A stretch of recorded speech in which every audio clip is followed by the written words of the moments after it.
पीले दांत वाली बहू। रंजना कभी ब्रश नहीं करती थी। उसे कितनी बार उसके माँ बाप ने डांटा, लेकिन उसका कोई असर उस पर होता ही नहीं था, जिस कारण से उसके दांत पीले पीले हो जाते हैं। शादी के बाद अरे बहू, वैसे तो तुझमें कोई कमी नहीं है, पर तेरे दांत दांत इतने पीले कैसे हैं बेटा? कैसे है मतलब? कोई सर्जरी थोड़ी ना कराई है। वो तो क्या नाम, मैं ब्रश नहीं करती थी तो पीले हो गए। अब क्या करूं? आप कहे तो लाल करवा लूं या फिर काले? यार ये क्या है, क्यों माँ से लड़ रही हो? लड़ रही हूँ? अरे मैं लड़ रही हूँ या ये बोल रही है कि दांत पीले है, पीले। अरे तपस्या थोड़ी ना की है इन्हें पीले करने के लिए। बकायदा ब्रश नहीं किया है 20 साल तक, तब जाकर। छी, कैसी बात कर रही हो? ये उस वक्त तो पीले नहीं थे जब हम लोग तुम्हें देखने आए थे। अरे तब साफ करवा लिया होगा डेंटिस्ट के पास जाकर। अब देखो कैसे पीले पीले लग रहे हैं। रंजना सास की तरफ गुस्से से देखती है। फिर शुरू हो गई पीले पीले पीले।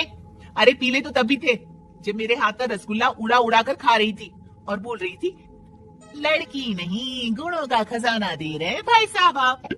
खैर, अब वो लोग करते भी तो क्या करते, पीले दांत वाली बहू पल्ले पड़ी थी तो झेलना तो था ही।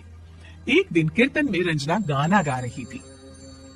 अरे कमला बहन, माँ का द्वार है, यहाँ तो सब शुद्ध होकर आते हैं, फिर अपनी बहू को ब्रश भी नहीं करवाती तुम। दूर से पीले पीले दांत भक्ति में बाधा उत्पन्न कर रहा है। अरे कोई 2 साल की बच्ची थोड़ी ना लेकर आई हूँ मैं बहू बनाकर। अच्छी खासी लड़की है, अरे कैसे करवाऊं ब्रश? ये तो उससे खुद करना चाहिए ना। अब माँ बाप तो इसके जैसे तैसे निपटा दिए, ये नहीं सोचा कि सास कैसे संभालेगी।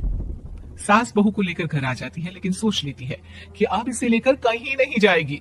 अगले रोज बहू कहती है, अरे क्या हो गया, मंदिर नहीं जाना क्या? कीर्तन का वक्त हो रहा है। मेरी मधुर वाणी से कान्हा जी जागते हैं और सोते हैं। आप तो जानती है ना उनकी भक्ति में कितना मन लगता है मेरा। वो क्या है ना, तबीयत ठीक नहीं लग रही है मेरी, आराम करूंगी मैं। तबीयत ठीक नहीं लग रही? अभी तो मिथुन के गाने पर नाच रही थी आप, और अब बोल रही है कि तबीयत ठीक नहीं लग रही। अरे भक्ति में मन लगा लो सासू माँ, ऊपर जाना है, क्या मुंह दिखाओगी आप? हाँ, सास को बहू की बात पर गुस्सा आ जाता है। मैं क्या मुंह दिखाऊंगी, इसकी चिंता तो ना कर, समझी? अपने मुंह की चिंता कर, जो ये पीले पीले दांत लेकर हर जगह पहुंच जाती है। पता है लोग कितना मजाक बनाते हैं। ना जी ना, मैं नहीं जाना कहीं तेरे साथ। तो ये बात है। कोई ना, मत जाओ, मैं अपने कमरे में ही बैठकर भक्ति कर लूंगी। ऊपर वाला दांत थोड़ी ना देखता है, मन देखता है, भावना देखता है। और अरे बस बस, तू सब कुछ दिखा, बस ये सफेद चमकदार दांत ना दिखाना किसी को, है? जा यहाँ से। बहू को सास की बात का कोई फर्क नहीं पड़ता, वो तो जैसी थी वैसी ही रह जाती है। सुबह नहाकर किचन में खाना बनाना, फिर खाना खाना, कीर्तन भजन करना और सो जाना।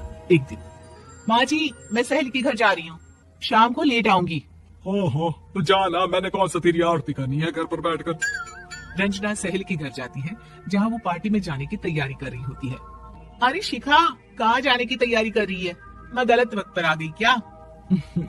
अरे नहीं यार, उल्टा सही वक्त पर आ गया। मैंने ये साड़ी और ज्वेलरी निकाली है यार, शाम को इनके ऑफिस की एक पार्टी में जाना है। बताना कैसा लग रहा है ये सब? नहीं यार, इस ड्रेस के साथ तो वो वाली ज्वेलरी अच्छी लगेगी। हाँ सही बोल रही है, मैंने ध्यान ही नहीं दिया। वैसे तो हमेशा से मस्त फैशन सेंस रखती है। तो बड़ा जाती होगी ना पति के साथ पार्टी में। रंजना कुछ नहीं बोलती, बस सोचती है कि यार काश ये बात सही हो जाती, पर मैं क्यों नहीं जाती पार्टी में? क्या इन लोगों की कोई पार्टी होती नहीं होगी?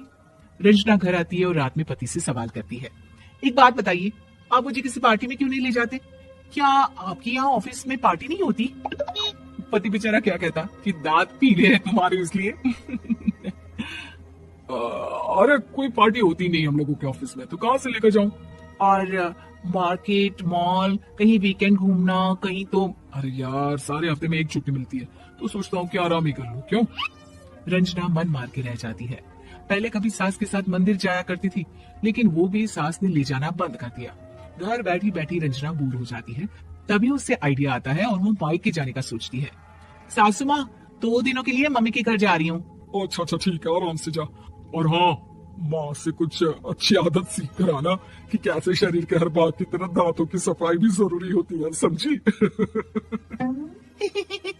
शुरू हो गई ना आप। वो लोग आपकी तरह नहीं है कि छोटी छोटी बात का बतंगड़ बना दे। उन लोगों के लिए मैं मायने रखती हूँ, ना कि मेरे पीले पीले दांत। रंजना माँ को बिना बताए उन लोगों को सरप्राइज देती है, लेकिन जैसे ही वो दरवाजे पर पहुंचती है, अंदर देखती है कि घर वाले कहीं जा रहे होते हैं। अब माँ, काश रंजना दीदी के दांतों वाली प्रॉब्लम नहीं होती तो वो भी हम लोगों के साथ चलती ना बुआ जी की बेटी की शादी में। हाँ बेटा, लेकिन अब उसे कौन समझाए कि उसको उसके पीले दांत नहीं दिखते, लेकिन उसके आसपास के लोगों को कितना एम्बेरसिंग फील कराते हैं। मुझे तो कितनी बार उसके स्कूल की टीचर ने शिकायत की कि उसके साथ कोई लड़के बैठना भी नहीं चाहती, और ना ही कॉलेज में कोई उससे बात करना चाहता था, लेकिन पता नहीं क्यों उसे ये बात समझ में ही नहीं आती। कोई कमी नहीं है उस लड़की में, बस यही कि दांत पीले हैं। वो तो भला हो जीजा जी और उनकी माँ का, जो दीदी को जैसी है वैसे ही रखा हुआ है। रंजना को अपने घर वालों की बात सुनकर बहुत दुख होता है। वो सोचती है कि वो क्या करे, लेकिन फिर वो सीधा डेंटिस्ट के पास जाती है, अपने दांत चमकाती है और कसम खाती है कि वो रोज ब्रश करेगी। और क्या हो गया, तुम तो 2 दिनों के लिए गई थी ना, पर कोई ना, अच्छा है चलो आ गई तो। रंजना सास के सामने आकर खड़ी हो जाती है और पूरी स्माइल करती है, उसकी चमकदार दांतों को दिखाती हुई। चले मंदिर। माँ मुझे माफ कर दीजिए, मैंने आप लोगों को बहुत एम्बेरसिंग फील करवाया। मैं आज से रोज ब्रश करूंगी।